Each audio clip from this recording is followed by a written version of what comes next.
안녕하세요. 반갑습니다. 자, 23년 2차 경찰 채용 시험을 대비해서 올해 7월 29일 날 경찰관부 시험이 나왔어요. 우리 채용 시험 보러 가기 전에 요거 그대로 나올 수 있으니까 꼭 보고 들어야 됩니다. 그래서 그 주요한 질문들 위주로 설명하도록 하겠습니다. 자, 시간이 얼마 남지 않은 상황에서 뭐 자세한 해설보다는 틀린 질문들 어디가 어떻게 틀렸다 그렇게 설명을 해드리도록 할게요. 자, 이제 본 해설은 2차 시험 우리 경찰 채용 시험 대비를 위한 해설이에요. 그리고 관련 자료는 요거 시험지와 정답 같이 써놨거든요. 네이버 카페 김원욱 경찰학교 가시면 다운받을 수 있고, 해설 강의는 유튜브 채널 김원욱 경찰학교에서 이제 올리도록 하겠습니다.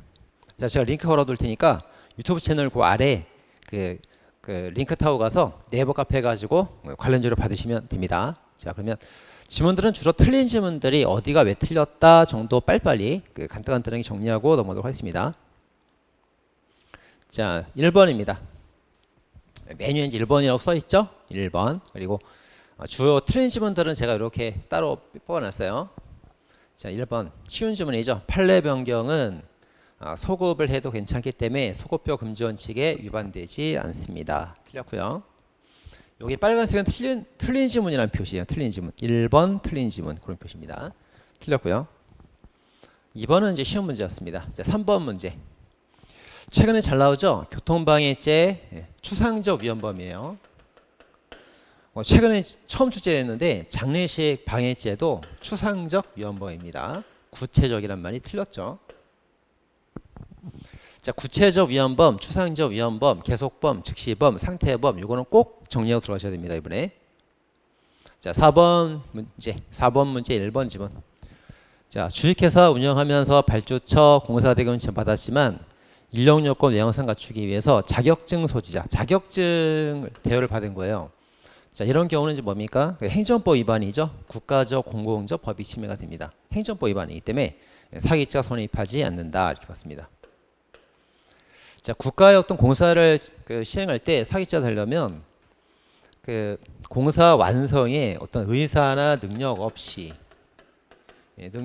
하는 경우가 사기죄 고의가 인정이 되죠. 그래서 국가적 공공적 법익을 침해한다거나 아까 봤던 이제 자격증으로 출제가 됐는데요. 이렇게 자격증 대여를 했다던가 세금을 면탈했다던가 부담금 면탈 이런 것들은 개인적 법이 사기죄가 나오지 않습니다.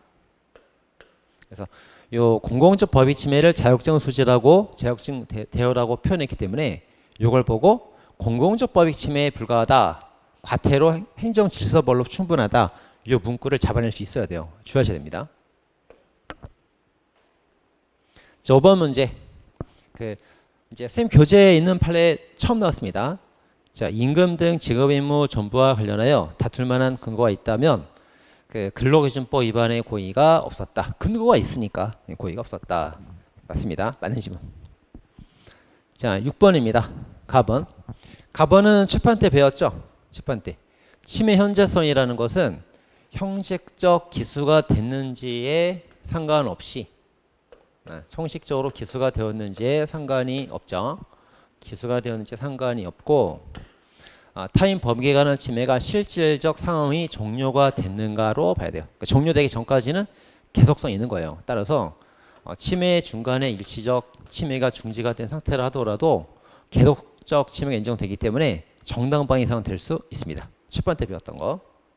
자, 나번은 이런 지문이에요. 의도적으로 유발한 공격에 대해서는 정당방위가 성립하지 않습니다. 자, 갑이 침해를 도발해서 A가 갑한테 침해를 한 거예요. 근데 A의 침해를 갑이 고의로 도발했을 때가 있고요. 실수로 도발했을 때가 있는데 그때 이제 갑이 A한테 정당방위를 고의로 도발한 경우에는 이제 자기가 의도적으로 한 거니까 A한테 정당방위를 쓰고 없고요. 실수나 책임 있는 사회에 관한 도발은 정당방위가 가능합니다. 그래서 안 된다 이렇게 봐야 돼요.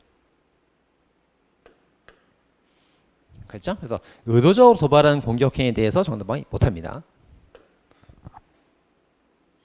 자, 7번입니다. 자, 7번은 이제 심리적, 규범적, 그리고 이제 도의적, 사회적 이렇게 출제가 되었는데, 자, 책임의 근거가 있고요. 책임의 근거와 관련되어서 도의적 책임론, 사회적 책임론 이렇게 있어요. 도의적 책임론, 사회적 책임론, 그리고 책임의 본질에 관련되어서 심리적 책임론, 규범적 책임론 이렇게입니다. 도덕 책임론이 9파예요. 그래서 자객범위 도벌정, 이제 이거 사회적 책임론은 심파입니다. 심파고, 그 다음에 이제 여기 심리적 책임론이 고전적 범죄 체계, 그리고 신고전, 목적적, 하별태 범죄 체계가 전부 다 규범적 책임론이에요. 이렇게입니다. 이거 두 개 다른 분류니까 잘 공부하시겠습니다. 자, 가번. 자유사 가진 자 행위할 수 있었다. 자유지를 중시하고 있죠. 자객범위 도벌정, 심리적이 아니라 도의적 책임론이었어요. 나번. 자유사 말고 환경 소질에 결정된다. 결정론, 규범적이 아니라 심파 사회적 책임론의 내용이었습니다. 둘 다 틀렸죠. 다번. 책임은 행위 당시의 고의과실 심리적 관계로 이해한다. 이게 심리적 책임론이에요. 고전적 범죄 책임입니다. 그다음 규범적 비난 가능성, 기대 가능성 후 기대 가능성이 책임이다. 이거는 규범적 책임설의 개념이었어요. 이렇게 막 섞어서 문제를 했죠. 정리 잘 하고 들어가시겠습니다. 자, 8번은 법률의 착오인데 두 문자 꼭 암기해 주시고요. 두 문자 외우면 다 맞출 수 있습니다. 자, 9번입니다. 자, 9번은 이번에 선생님 백설계 교재에서 똑같이 나왔던 문제예요. 이거 이제 한번 보도록 하겠습니다. 선생님 교재에서 똑같이 나왔죠, 시험이. 그래서 이제 주거침입 및 절도죄 실행착수에서 주관설, 주관적 객관설, 실질적 객관설, 형식적 객관설 이렇게 시간 순서에 따라서 이제 실행착수를 따져보게 되는데, 주거침입 담을 넘을 때 착수가 있다. 주관적 객관설은 방문을 열어볼 때 실행착수가 있다. 얘는 금고문을 열 때 실행착수가 있다. 금고문을 열고 돈에 손을 댈 때 실행착수가 있다. 그 다음에 이제 돈을 취득하면 기수가 된다 이거예요. 여기서 여기까지 실행착수 시기에 관한 학설들입니다. 기본서에 이렇게 시간 순서대로 쭉 나와 있어요. 그러면 실행착수가 제일 빠른 거는 뭐예요? 주관설이 제일 빠르죠. 그럼 실행착수 전에는 뭐가 돼요? 실행착수 전에는 예비단계, 실행착수 이후에는 비수가 되죠. 그래서 여기서 실행착수가 인정되니까 여기까지가 다 비수가 됩니다. 비수의 범위가 제일 넓어요.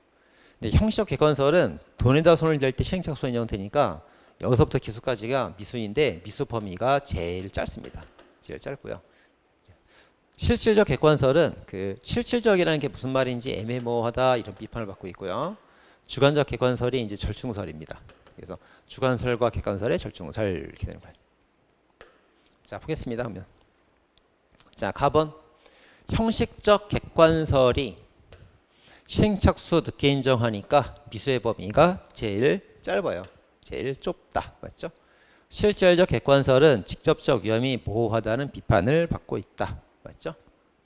답은 주관설은 미수의 범위가 지나치게 확대가 된다. 실행착수가 빠르니까 미수가 되게 넓잖아요. 이렇게입니다. 맞고. 라번. 주관적 객관설은 절충적인 견해이다. 다 맞죠? 자, 10번 들어가겠습니다. 자, 10번에 3번 지문. 자, 이건 처음 나온 기출이니까 잘 봐야겠죠? 자, 갑이 을에게 사기를 교사하였는데 을이 공갈을 실행하였다. 교사 내용과 실행의 질적 차이가 본질적이지 않으므로 유사하다는 거예요. 그래서 교사는 범죄에 관한 책임을 진다 해야 됩니다. 그래서 이 사기 공갈죄가 둘 다 편취죄죠. 죄질이 유사한 범죄입니다. 그래서 예를 들면 예를 들어서 절도죄하고 사기죄 같은 경우는 절도는 이런 죄고 사기죄는 이런 죄이기 때문에 일치하는 부분이 하나도 없어요. 훔치는 거랑 속이는 거랑 완전 다르기 때문에. 그죠? 근데 사기죄하고 공갈죄는 둘 다 편취죄이기 때문에 사기죄가 요런 범죄라면은 공갈죄는 대략 요런 범죄. 그래서 두 개 보면은 비슷한 면도 있고 좀 다른 면도 있고 겹치는 데가 있단 말이에요. 둘 다 편취죄니까. 그래서 이 사람이 사기를 교사했고 피교사가 공갈을 실행했으면 일치하는 만큼 사기에 해당하는 만큼은 교사 책임을 져줘야 됩니다. 그죠? 주의해서 보셔야겠습니다. 요 기출 중에 처음 나온 기출이에요. 자, 11번입니다. 11번은 답원 지문에서 요거 다들 한 번 더 정리하고 가세요. 과실에 의한 교사방조 안 되고 교사방조가 아니라 정범이죠. 과실범에 대한 교사방조도 교사방조가 될 수 없고 정범이에요. 부작위에 의한 교사 있을 수 없고 부작위에 의한 방조는 보증인 집이 있을 때만 가능합니다. 없으면 안 되고요. 예, 부작위 범에 대한 교사방조는 보증인 지위가 있거나 없거나 언제나 가능합니다. 정리하라고 한번 써놨습니다. 자, 11번입니다. 자, 12번도 꼭 체크하셔야 됩니다. 자, 12번에 1번은 연속범, 2번은 집합범, 3번은 접속범, 4번은 결합범 이렇게 되어 있어요. 자, 그럼 개념을 쭉 보면은 다 포괄일제인데 어떤 사람이 절도를 저지릅니다. 절도를 저지르는데 훔치고 계속 훔쳐요. 창고에서 쌀가마니를 훔치는데 창고에 쌀가마니를 한번 훔치고 바로 가서 또 훔치고 계속 훔친단 말이에요. 이걸 뭐라 합니까? 접속범.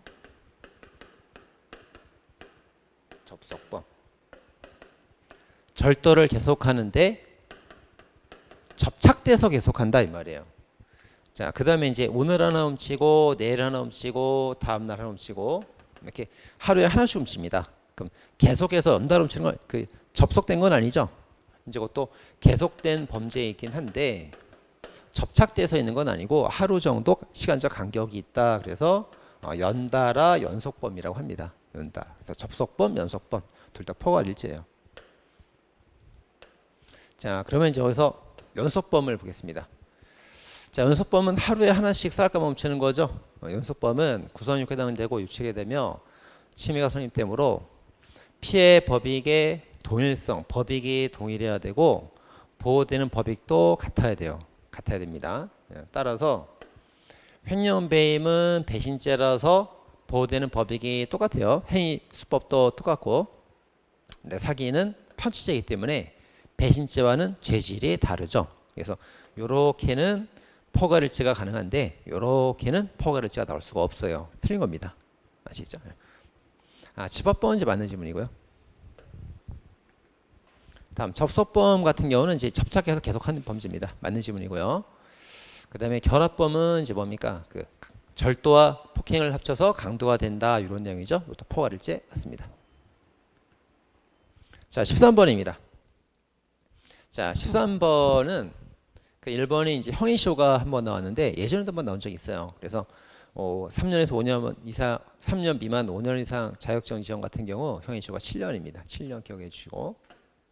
그다음 2번은 뭐 쉬운 질문이죠. 그래서 징역과 벌금 받았을 때 징역의 집행유예가 효력을 상실해도 벌금이나 추징은 상실되지 않고 내야 된다 이런 내용입니다. 이건 뭐 기존에 있던 쉬운 질문이었고요. 자, 14번입니다. 1번. 자, 주의해서 봐야 됩니다. 자, 때려서 콧등에 부은 판례가 있는데 콧등에 어느 정도 부었는데 병원에 가서 치료받지 않고 일상생활 지장이 없었고 자연적 치료가 될 수 있는 것이었다 이거예요. 그래도 콧등이 부은 정도를 볼 때 그 부위가 시퍼렇게 멍이 들었기 때문에 상해가 된다고 봤던 판례입니다. 주의해야겠죠. 원래 이런 표현들이 상해가 아니라는 표현이잖아요. 근데 콧등이 부은 경우는 이런 표현과 같이 쓰였는데도 상해가 된다고 봤어요. 주의해야 되는 기출입니다.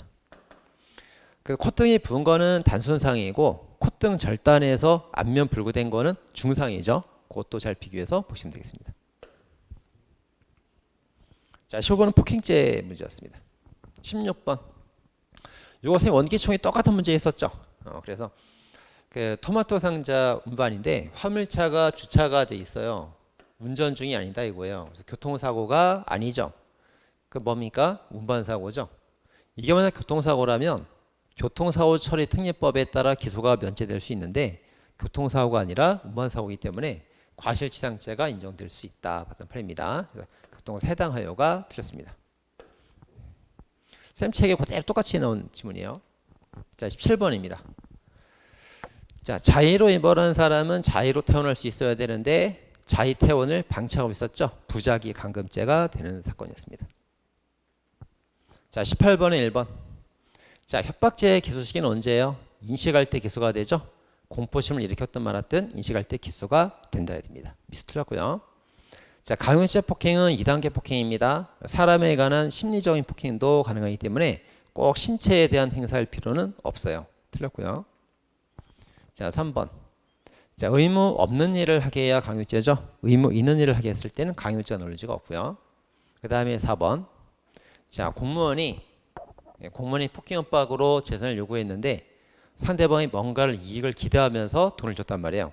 그럼 공무원은 강요죄가 성립하지 않고 뭐가 될 수 있어요? 직권남용죄라던가 뇌물죄가 성립할 여지는 있겠죠. 하지만 그 폭행으로 강요했다고 보지는 않습니다. 틀렸어요. 자, 19번의 1번 지문. 자, 선거법 위반으로 고발했다는 말을 했어요.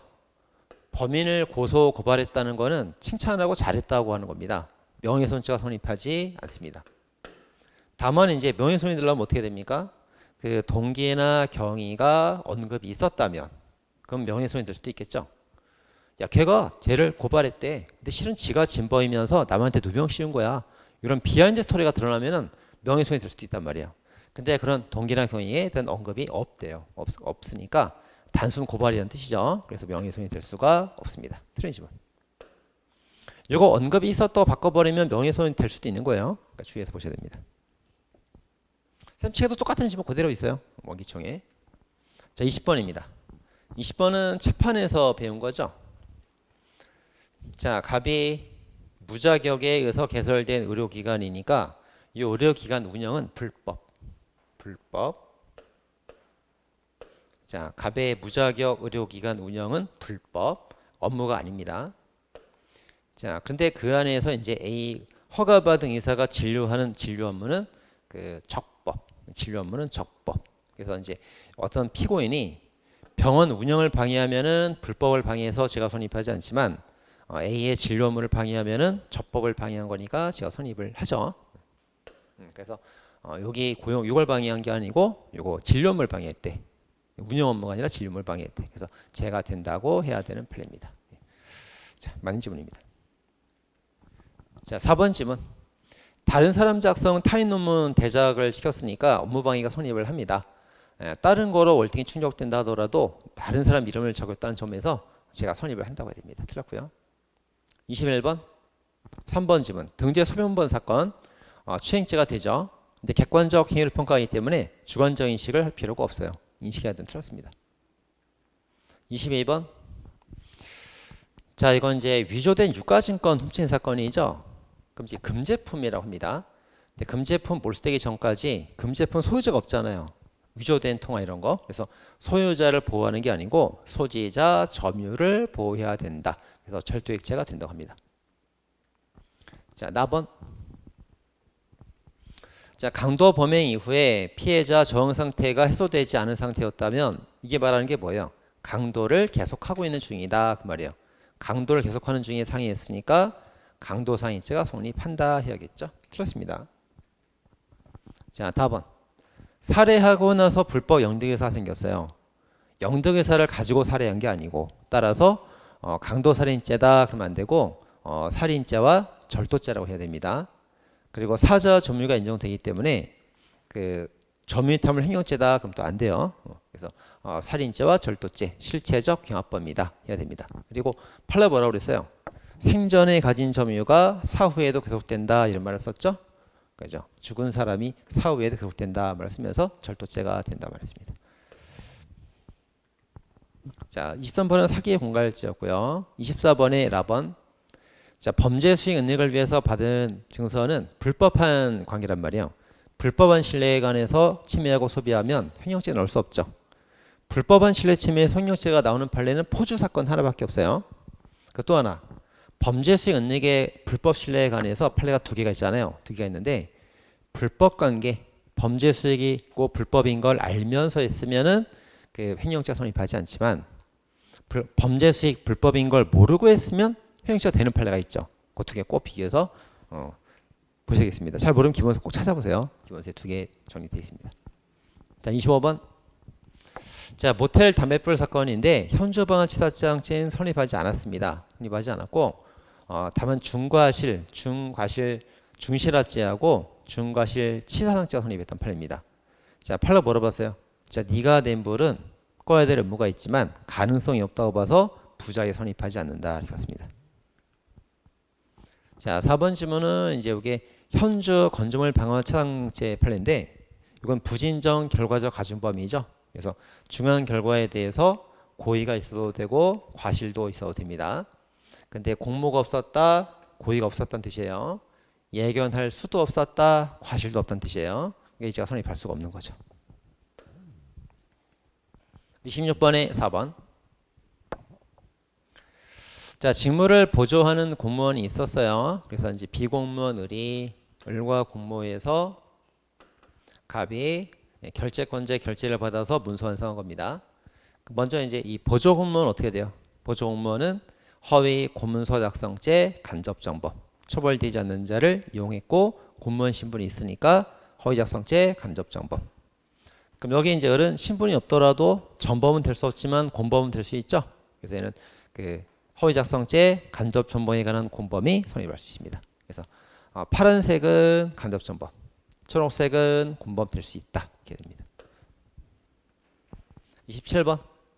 자, 단순 감시 단속을 피한 거는 유괴 공시방이 아니죠. 유괴 공시방 되려면 뭐가 있어야 돼요? 공증, 변시, 타입 이렇게 있어야 됩니다.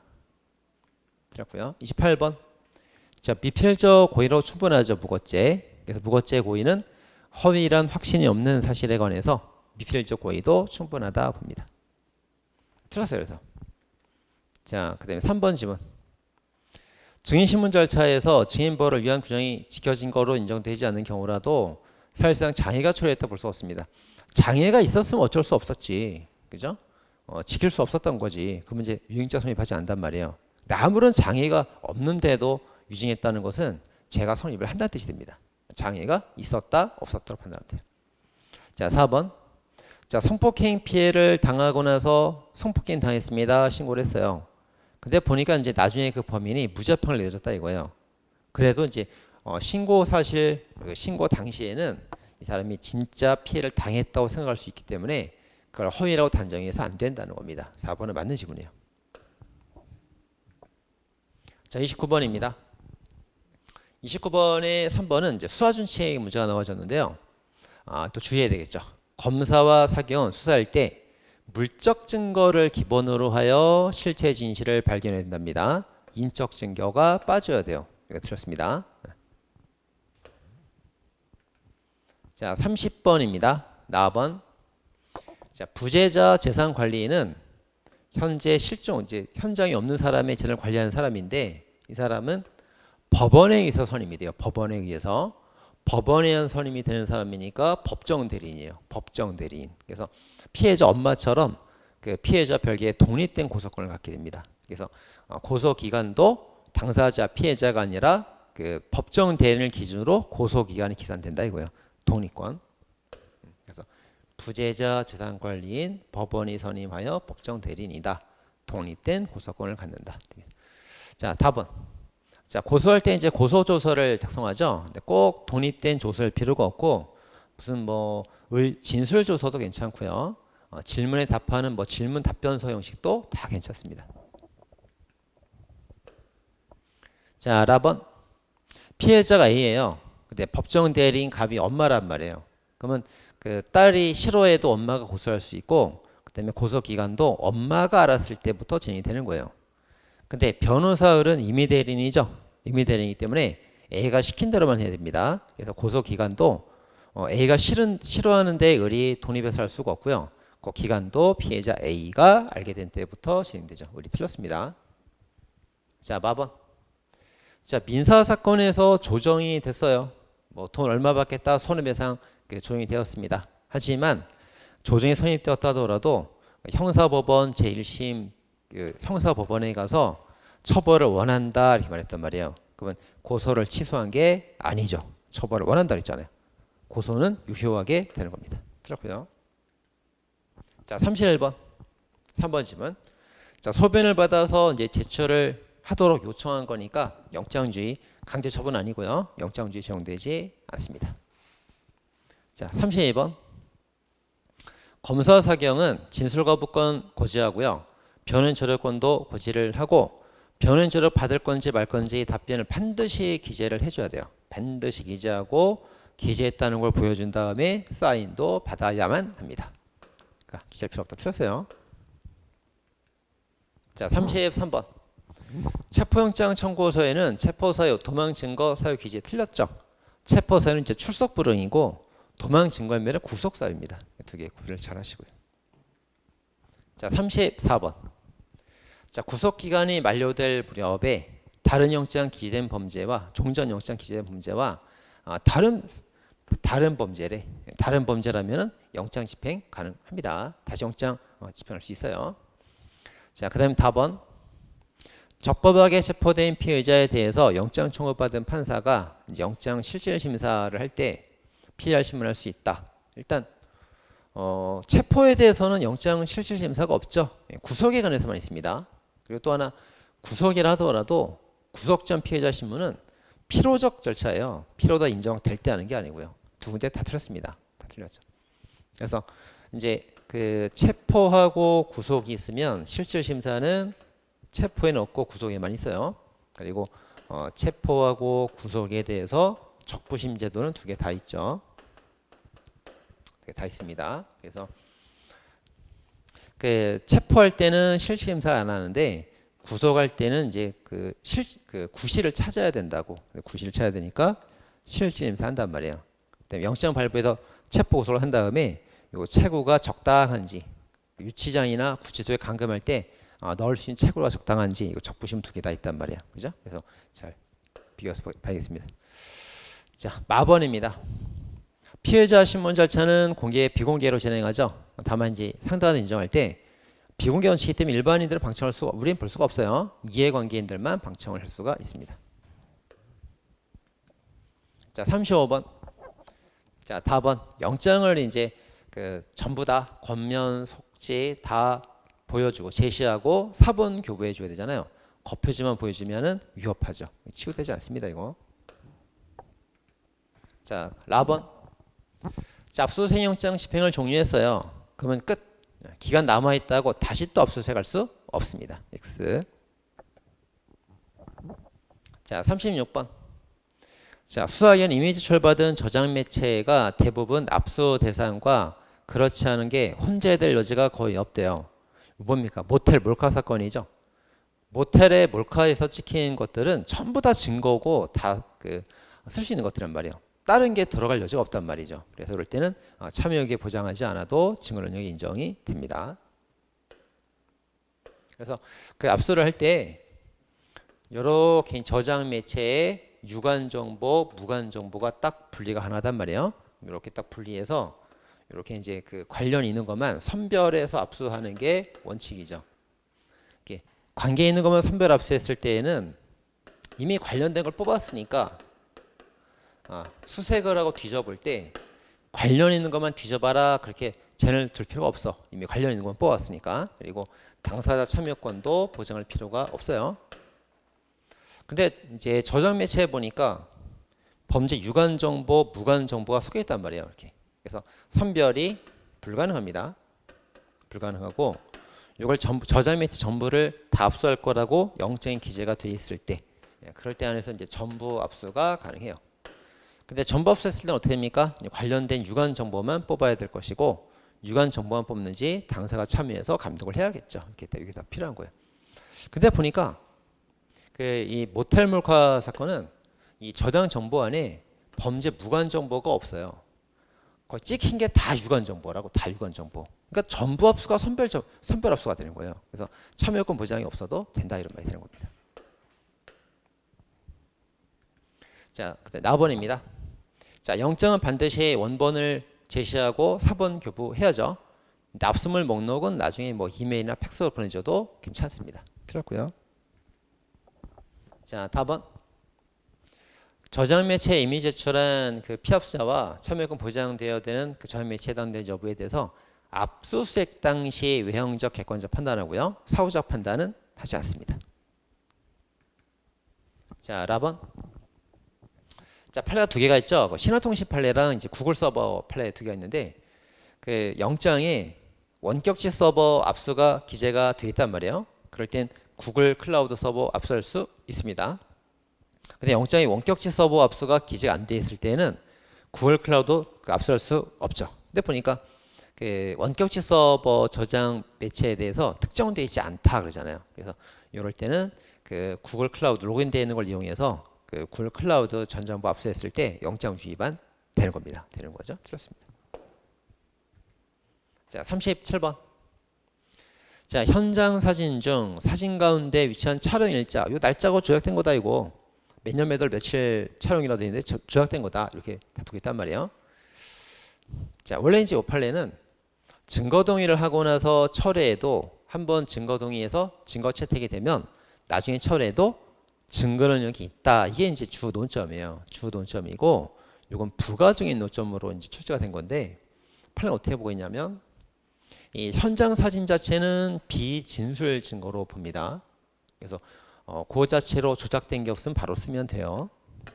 근데 그 중에 촬영일자 부분은 요 촬영일자 부분, 요 부분만 조작됐다고 주장할 때 이것만 진술 증거로 봐요.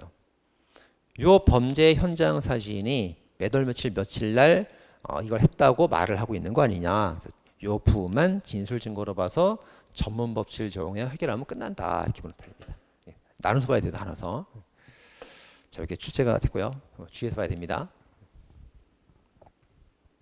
자, 3번 지문. 피고 난이자 공판정 진술이 피고 난이 탄 진술을 내용을 할 때 316조 2항 요건 특신 상태가 필요할 때 그때 합리적 의심 배제해야 할 정도에 이루어야 되겠죠. 그래서 뭐 이거는 뭐 놔두고 요 뒤에 거만. 자, 모든 의심을 배제할 정도다. 그럼 틀린 거죠. 합리적 의심을 배제할 정도가 된다 해야지. 이거 맞는 거. 이게 맞는 거예요. 이거 맞는 거.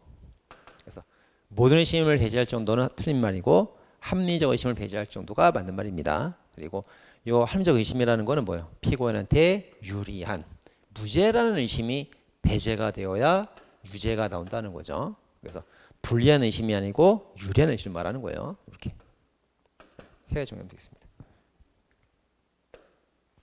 자, 38번입니다. 자, 사법경찰관은 이제 사건 불송치를 했을 때 이제 고소인 고발인에게 통지를 다 해주죠. 근데 이의제기는 이제 고발인은 이의제기할 수 없어요. 이거 틀렸고요. 자, 그 다음에 공소시 완성된 경우는 험소 청구를 할 수가 없습니다. 이미 시효 완성됐으니까 뭐 헌법소원 판단해봤자 처벌 어찌 못하잖아요. 기소도 못하고 권리보호익이 없기 때문에 헌법소원 제기하면 안 받아줘요. 각하해버립니다. 받아주지 않습니다. 자, 39번. 자, 39번은 이제 사례형 문제예요. 엑스카페 주인 갑은 쓰레기 문제로 화가 나서 식당 광고용 배너를 다른 데 옮겨 놓았다. 은닉이죠? 사용할 수 없게 하였다. 효용심입니다. 재물손괴가 성립한다. 맞습니다. 갑은 맞는 질문이에요. 자, 2번인데 자, 2번이 이제 조금 복잡합니다. 이거 좀 난이도가 있는 문제예요. 굉장히. 자, 이 사실을 알게 된 을은 갑에 대한 상해 고의로 불 꺼진 엑스카페에 들어가 갑으로 추정되는 자에게 상해를 가했는데 실은 병이었다 이거예요. 이 사람은 상해 고의였는데 갑에게 총을 겨누던 병이었다 이거죠. 예, 그러면 이거 이제 해결해 봐야겠죠. 자, 구성요건 단계하고 위법성 단계, 책임 단계가 있는데 일단 구성요건 단계에서 착오가 있어요. 구성요건은 죄명이죠. 일단 상해고의라고 했으니까 이제 상해죄 죄명을 딱 잡아놓고 그 다음에 착오가 있는데 자, 인식과 실제. 예, 그래서 자, 갑은 누구라고 생각했어요? 갑은 을은 갑에 대해서인 줄 알았는데 실제 맞은 사람 알고 보니까 병이었다 이거예요. 그래서 갑으로 인식을 했는데 알고 보니 병이었던 겁니다. 그럼 사람과 사람 같은 사람과 같은 죄 구체적 사실의 착오 그리고 잘못 봤죠? 객체의 착오 이렇게 됩니다. 자, 구체적 사실을 채워준 객체 착오는 구체적 부합설, 법정적 부합설, 추상적 부합설, 판례가 법정적 부합설인데 누가 봐도 기수죠? 기수가 됩니다. 그래서 구성요건 단계에서 상해죄 기수가 인정된 거예요. 자, 그 다음 위법성 파트 갑니다. 자, 위협성 파트 가서 이제 위협성 주거 사유 전제 사실의 착오를 논의해봐야 되겠죠. 그죠? 자, 근데 이제 이 사람은 어떻게 했어요? 상해 고의로 불법한 고의를 했는데 실은 그 갑에게 총을 겨누고 있던 그 병이었죠. 그래서 갑을 살려준 꼴이 돼버렸네. 그죠? 타인을 위한 정당방위 결과가 돼버렸단 말이에요. 그럼 이 사람은 이제 욱하고 불법한 주관적 불법한 생각으로 범죄를 저질렀는데 결과는 좋았죠. 우연방위 살해입니다. 그래서 이 사람은 이제 주관적으로 정당하지 못하고 행위반 가치가 있었단 말이에요. 불법이었다고. 근데 객관적으로는 정당했고 결과반 가치가 없지 않아요. 결과 전체가 안 됐단 말이에요. 우연방위 살해가 됩니다. 자, 우연방위 살해가 되면 이제 학설이 3개 나오잖아요. 3개. 그래서 여기 주관적 요소를 강조하는 그 심판은 기수가 되고 객관적 결과만 강조하는 구파는 무죄가 되고 위협성조가 2개 다 중시하는 현대학파는 불능미수가 되죠. 이렇게 됩니다. 현대학파는 불능미수가 돼요. 그래서 구성요건적 착오와 그 위협성 단계 착오 2개를 다 짬뽕한 사례예요. 그래서 판례 입장에 따르면 불능미수가 된다 이렇게 해야 됩니다. 그러니까 또 하나 이제 주의할 게 여기 그 우연방위에 관한 판례는 없어요. 판례는 딱 우연방위 판례가 없어요. 근데 판례 입장 그러면 판례 입장을 유추해서 풀어봐라 그런 말이 됩니다. 근데 판례 입장은 그 위협성이 조각되기 위해서 주관적 요건, 객관 요건 2개가 다 필요하다는 현대학파 입장이에요. 판례 입장이. 그래서 현대학파 입장에 따라서 풀면 되는 거예요. 그래서 상해 불미수가 됩니다. 자, 답은 더 어렵게 나왔어요. 자, 이것도 이해 상황에서 엄격 책임설에 따르면 엄격 책임설은 오상방위에서 나오는 학설이잖아요. 우연방위는 엄격 책임설 학설이 없어요. 없습니다. 근데 이것도 엄격 책임설이 있다는 게 아니고 엄격 책임설 입장에 따라 풀어봐라 이거예요. 입장이란 말 쓴 거예요. 그래서 입장. 엄격 책임설은 심파거든. 심파니까 심파는 주관설이란 말이에요. 그죠? 주관설. 따라서 이 사건에서 기수범으로 처리하면 된다. 상해자 선입한다. 이렇게 합니다. 그래서 심파. 그렇죠. 주관주의에 강조하는 심파 입장에 따르면 기수가 된다. 이렇게 합니다. 아시겠죠? 네. 이거 엄격 책임설은 우연방위 살해한 학설이 아니란 말이에요. 근데 그 입장에 따라 풀어봐라 그러면 그 입장이 심파 입장이니까 심파 입장에 따라 풀어봐라 그런 말이 되는 거예요. 한 번 더 꼬은 거예요. 그죠? 그래서 여기 기수보가 됩니다. 굉장히 난이도가 있는 문제였어요. 자, 라번. 자, 검사가 이제 무혐의 결정을 했다. 무혐의 결정에도 뭐 일사부재리는 측과는 관계 없습니다. 일사부재리는 법원의 확정 판결이 있었을 때 재판을 2번을 하지 말아요. 그죠? 재판 심리를 2번 하지 말아야 하기 때문에 검사는 무혐의 결정했다가도 또 기소할 수 있는 겁니다. 할 수 있고요. 자, 그 다음에 의뢰 피고인 신분 공판정 자백하면은 이 자백만으로 유죄 인정할 수 없고 뭔가 보강 증거 필요하죠? 보강 증거 법칙이 적용된다 해야 됩니다. 네, 틀렸습니다. 자, 맞아요. 40번도 사례형 문제였습니다. 자, 갑은 을과 자, 갑이랑 을이 A한테 절도를 했는데 갑은 지금 그 피해자하고 친족 관계예요. 갑은 삼촌하고 친척 관계입니다. 친척 관계. 담을 넘어 들어간 거 보니까 별거 하고 있겠네. 동거가 아니네. 그죠? 그래서 328조 형법 328조 제2항이 친고죄가 되겠네요. 상대적 친고죄. 그다음에 을은 공범인데 이 피해자와 친족 관계가 없어요. 그리고 다음 날 새벽이죠. 야간에 절도를 하고 했던 사건입니다. 자, 보겠습니다. 자, 야간에 주거 침입했으므로 절도가 안 된다면 특수 주거 침입죄가 된다. 우리 형법에 야간 주거 침입, 특수 주거 침입 그런 죄는 없어요. 그래서 특수 주거 침입죄가 아니고 단순 주거 침입죄가 됩니다. 자, 우리 형법에 있는 특수 주거 침입죄는 뭐예요? 단체 다중의 위력, 위험한 물건 휴대로 특수범이 되는 거지. 야간이라고 특수범죄가 되는 주거 침입죄는 없단 말이에요. 그죠? 자, 4번. 자, 갑에 관한 그 피해자 신문 조서를 제출했는데 을이 부인하면 을한테는 증거로 쓸 수가 없어요. 맞죠? 자, 답은 을이 공판정 자백을 했습니다. 그럼 이제 여기에 갑에게는 바로 유효 증거로 바로 쓸 수가 있죠. 별도 보강 증거 필요 없이 바로 쓸 수가 있습니다. 이렇게. 그래서 자, 공범이 있는데 갑이 자백을 하고 을이 자백을 하고 병이 부인을 하면은 이 자백이 얘한테는 바로 그냥 증거로 쓰면 되는 거예요. 증거로 쓰면 되는 거고 자백한 사람한테는 보강 증거로 또 쓰면 돼. 그죠? 바로 증거로 쓰면 되고 얘한테 보강 증거 되니까 둘 다 유죄가 나올 수 있습니다. 그죠? 그렇게. 그럼 또 얘는 어떻게 돼요? 얘는 또 얘 자백이 얘 보강 증거 되니까 또 처벌이 가능하겠죠. 이렇게 되는 겁니다. 자, 맞죠? 그래서 자, 그다음에 라번. 자, 항소심에서는 고소를 취소해봤자 효력이 없어요. 그래서 둘 다 이제 뭡니까? 공소유예 판결하면 안 되고 둘 다 실제 판단해줘야 됩니다. 틀렸죠? 자, 이렇게 해서 이제 형사법 해설을 마치도록 하겠습니다. 자, 다시 한번 그 주요한 사항들은 시험지에 쭉 한번 쭉 풀어보시고요. 그다음에 주요한 것들은 다 그 촬영을 해놨으니까 그 주요한 것들은 이제 강의한 거 촬영을 다시 한번 배속을 높여서 한번 더 한 두세 번 보고 시험장 들어가시기 바랍니다. 자, 시험 잘 보고 오세요.